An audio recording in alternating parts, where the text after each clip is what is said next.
Ok, pessoal? Então vamos lá, né? Epístola de Paulo aos Gálatas. Epístola de Paulo aos Gálatas. Capítulo 1. Vamos então fazer uma exposição bem rápida, tá? Então, capítulo 1 é o seguinte, ó. O que está acontecendo? O apóstolo Paulo escreveu essa epístola de Antioquia da Síria, destinatário, região da Galácia, as igrejas da Galácia, né? O ministério do apóstolo Paulo está sofrendo um atentado, né? Porque é assim, pessoal, sempre foi, né? O inimigo, para que ele tenha o controle e venha ter liberdade para dizimar e destruir o povo de Deus, ele precisa dinamitar a liderança que possui o senhorio de Cristo para conduzir aquele rebanho. Não mudou nada no nosso século. Há muitos pastores nesse momento sofrendo ataques, conspiração, não é verdade? E é uma ação maligna, é uma rebelião de Coré, né? E muito mais ainda, tem como alvo, né, afastar o rebanho, o povo de Deus, do Evangelho de Jesus Cristo. E afastando o Evangelho de Jesus Cristo, está se afastando do próprio Verbo, Jesus o Nazareno. Mas tem um obstáculo. Tem algo que precisa ser tirado do caminho. Quem é, pessoal? É a liderança que possui cabeça ungida para conduzir aquele povo. Ok? Então, nós vemos aqui que isso também é pedagógico, né? A você que está passando por essa situação parecida com a do apóstolo Paulo, sofrendo conspiração, pessoas em sigilo, atentando contra a sua integridade, contra o seu ministério, okay? E aos que estão agindo ao cair da noite, preparando planos para destruir o teu ministério, para destruir a sua reputação, também é útil essa palavra, tá certo? Então vamos lá. Gálatas capítulo 1, versículo 1. Paulo, apóstolo, não da parte de homens, nem por intermédio de homem algum, mas por Jesus Cristo e por Deus Pai, que o ressuscitou dentre os mortos.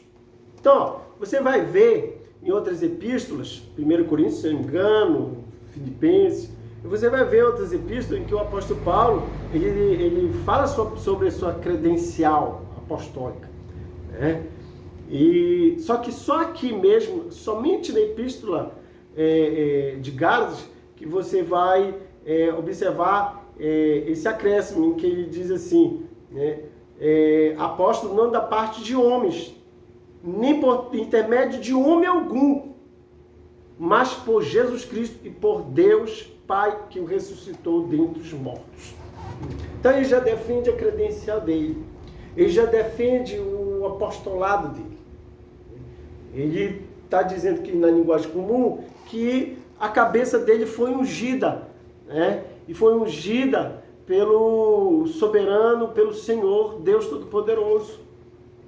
Foi o Senhor que o credenciou como apóstolo. Bem, você sabe que, se você não sabe, é por isso que eu estou aqui, né? Que, vamos dizer assim, o grupo, né, que está atentando contra a autoridade de Paulo, ele faz isso porque, derrubando o poder, né, o governo de Paulo sobre o rebanho, eles vão ter uma liberdade maior de controle, né? Aqueles que já conseguiram trazer para o lado deles, comunicando de que o evangelho que o apóstolo Paulo prega é um evangelho fácil, é um evangelho para agradar homens, de que Paulo não é apóstolo coisa nenhuma, nem andar com Jesus ele andou. Todos sabemos que o apóstolo Paulo conheceu Jesus bem depois, né? Depois de Jesus ter ressuscitado. Então é esse ataque, né? E pessoas já foram persuadidas, né? Pessoas já passaram depressa, né, a acreditar que não é apenas ter fé em Jesus, porém é ter fé em Jesus e fazer mais alguma coisa. O que, por exemplo? Circuncisão, guardar a tábua dos 10 mandamentos, guardar a lei de Moisés, senão não é salvo. A demonstração de que você é salvo, você tem fé em Jesus e guarda o sábado, guarda a tábua dos 10 mandamentos. Ok? Então, você vê aí, né, que os que estão do lado desses hereges, tá tudo bem, mas eles querem tudo, eles querem todo o rebanho. Tem alguns ainda que estão a resistir. Então, o que precisa fazer? Derrubar o pastor na sua reputação. Ok? Mas eu tenho uma advertência daqui, né? Uma notificação do Senhor. Ai daqueles que põem a mão onde está a mão do Senhor, né? Cabeça ungida, é melhor não se levantar contra cabeça ungida. Entendeu?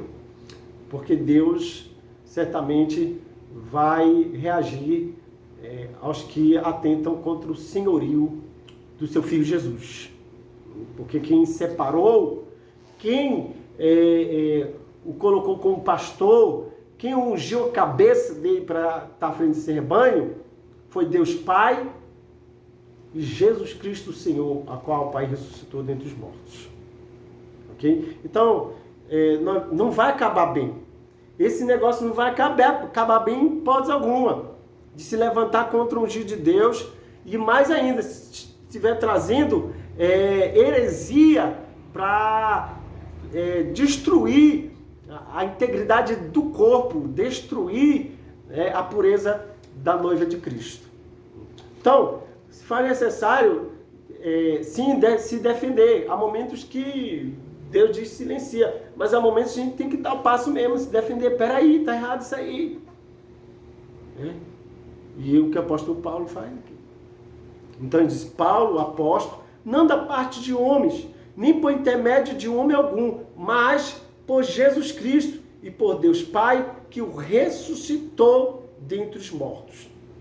E todos os irmãos, meus companheiros, as igrejas da Galácia.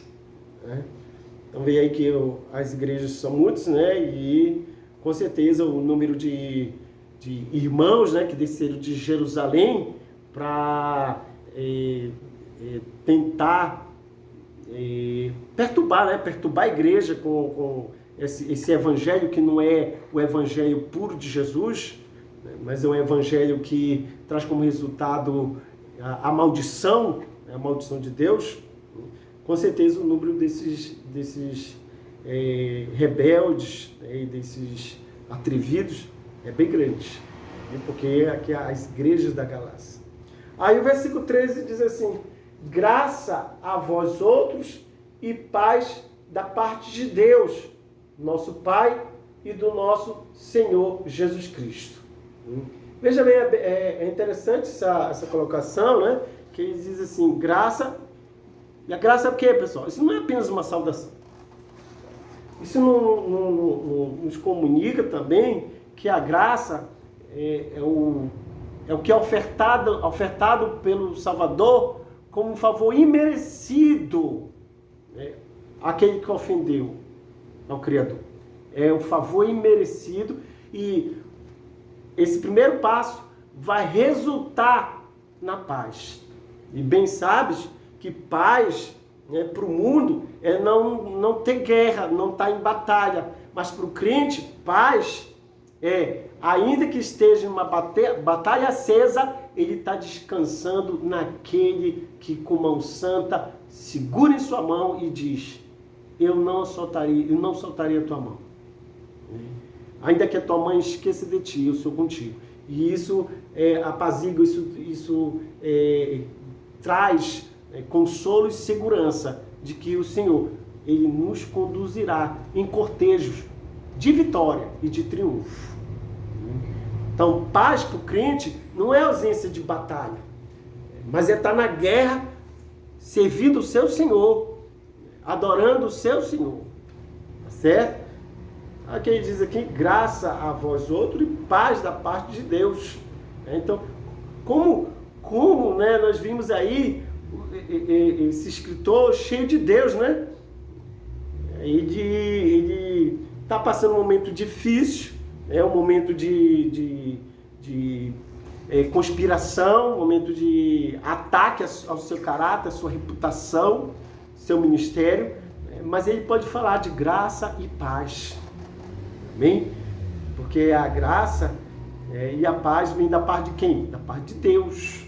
Né? E ele diz da parte de Deus, nosso Pai. Por que Pai, pessoal? Porque é o momento que você recebeu a graça da salvação, uma das bênçãos que é desfrutado do sacrifício expiatório de Cristo, é de que você agora não é um servo, você é filho de Deus. Você é filho, você pode se dirigir a Deus como seu pai. Ele vai falar isso no livro de Gálatas, tá? Gálatas, no livro de Gálatas, ele vai dizer isso, Gálatas capítulo 4, olha, Gálatas capítulo 4, versículo 5, diz assim, versículo 6, tá? Versículo 6. Versículo 5, isso mesmo. Diz assim, para resgatar os que estavam sob a lei, debaixo da lei, né? Ele está falando do sacrifício de Jesus, né? Sob a lei, a fim de que recebêssemos a adoção de filhos. E porque vós sois filhos, enviou Deus ao nosso coração o espírito de seu Filho, que clama, Abba, Pai. De sorte que já não és escravo, porém filho, e sendo filho, também herdeiro por Deus. Amém? Então, que maravilha, nós poderíamos apenas ter sido salvos, né? Mas o Senhor demonstra o seu amor por nós, e tão grande é esse amor, nos fazendo seu filho, por isso podemos dirigir a Ele como Pai.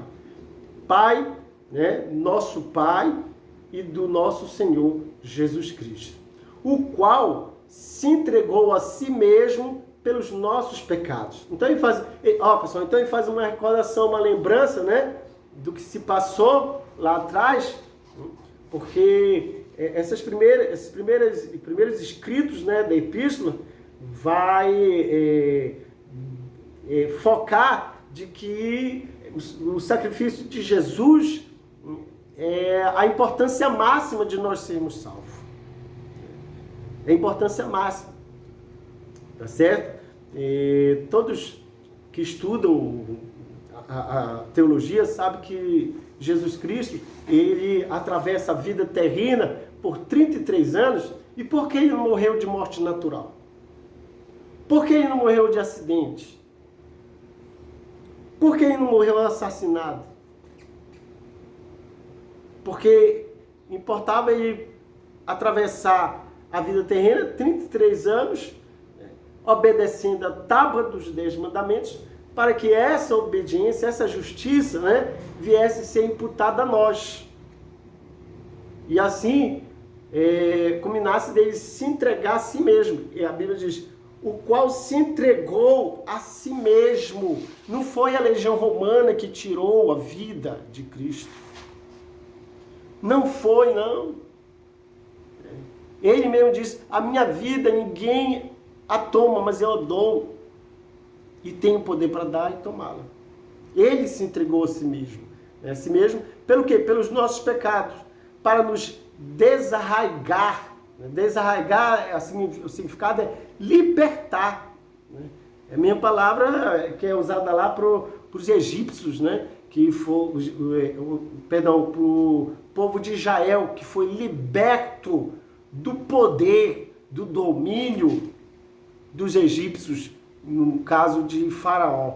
Ele fez esse caminho, Jesus fez esse caminho, entregou a si mesmo com um propósito, um alvo, para nos libertar, né? Nos libertar deste mundo perverso, segundo a vontade de nosso Deus e Pai.